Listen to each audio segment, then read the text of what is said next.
जी अस्सलाम वालेकुम students, my name is Zoeb और आज हम बात करने वाले हैं function overloading in C plus plus.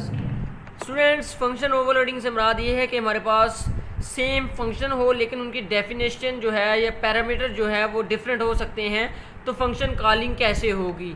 ठीक है जी। फंक्शन ओवरलोडिंग को शुरू करने से पहले मैं फंक्शन बनाता हूँ। एक मिसाल के तौर पे इधर फंक्शन, उसका नाम मैं रखता हूँ यूज़र।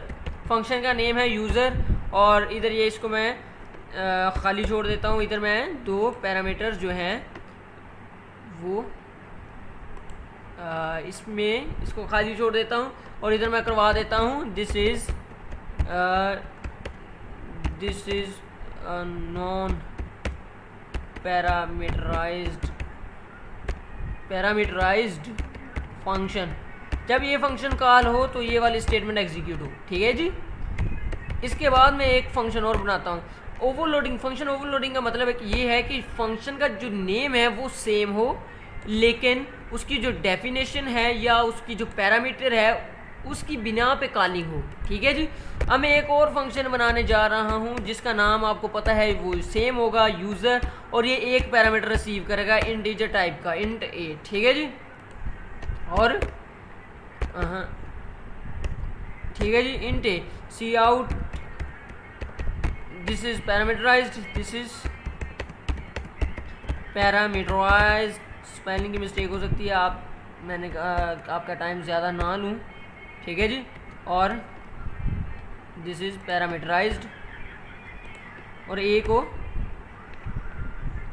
इधर वो डिस्प्ले करवा दे। ठीक है, इधर मैं लिख देता हूँ ए। जब ये वाला फंक्शन कॉल हो तो ये ए की वैल्यू डिस्प्ले हो। ठीक है।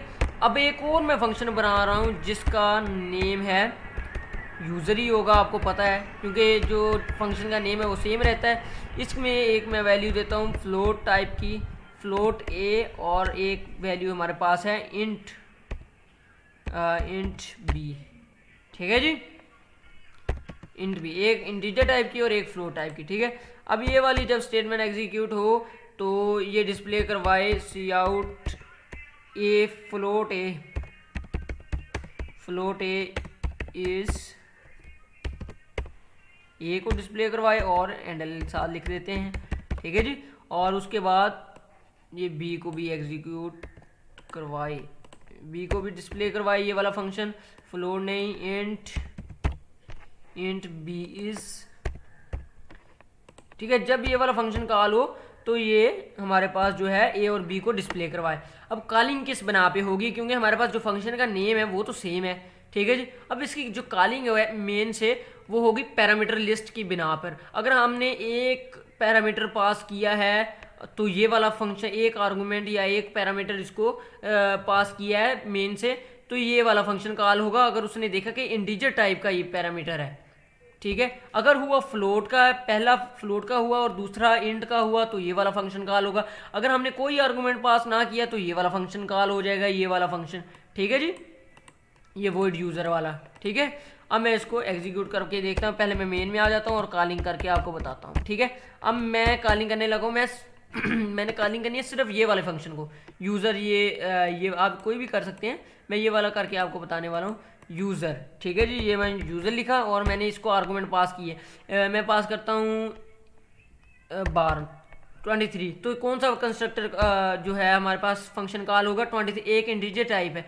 कंपाइलर ने देखा ये तो इंटीजर टाइप है तो ऊपर जाएगा सबसे पहले। और नो ये तो हमारे पास नॉन पैरामीटराइज्ड है, इसमें तो कोई आर्गूमेंट रिसीव नहीं करना। उसके बाद इस पे आएगा इंट। अच्छा ये वाला है, इसमें एक आर्गूमेंट पास कर रहा है, रिसीव कर रहा है, वो भी इंटीजर टाइप का। ठीक है जी। उसने ये वाला एग्जीक्यूट कर देना है। अगर मैं इधर पास करवाता हूँ 2.3 और हमारे पास दूसरी जो वैल्यू है वो मैं पास करवा 23, तो ये वाला कंस्ट्रक्टर जो है हमारे पास फंक्शन ये वाला कॉल हो जाएगा, ये वाला। ठीक है जी। अब मैं इसको रिटर्न 0 करता हूँ और आपको ये चला के बताता हूँ। इसको मैं एग्जीक्यूट करता हूँ। फंक्शन ओवरलोडिंग का हमें फ़ायदा ये होगा कि हम बार बार जो है मुख्तलिफ फंक्शन को लिखें। उससे बेहतर है कि अब नए फंक्शन बनाएं, हम एक ही फंक्शन को बार बार जो है उसी नेम को यूज़ कर सकते हैं। ठीक है। या मैं इसको एग्जीक्यूट करता हूँ, क्या ये वाला फंक्शन कॉल होता है कि नहीं होता, फ्लोट ए और इंट बी वाला। क्योंकि हमने दो आर्गूमेंट पास किए 2.3 और 3। ठीक है, ये आप देख सकते हैं। पहला जो है float is 2.3 int B is 23। ठीक है जी,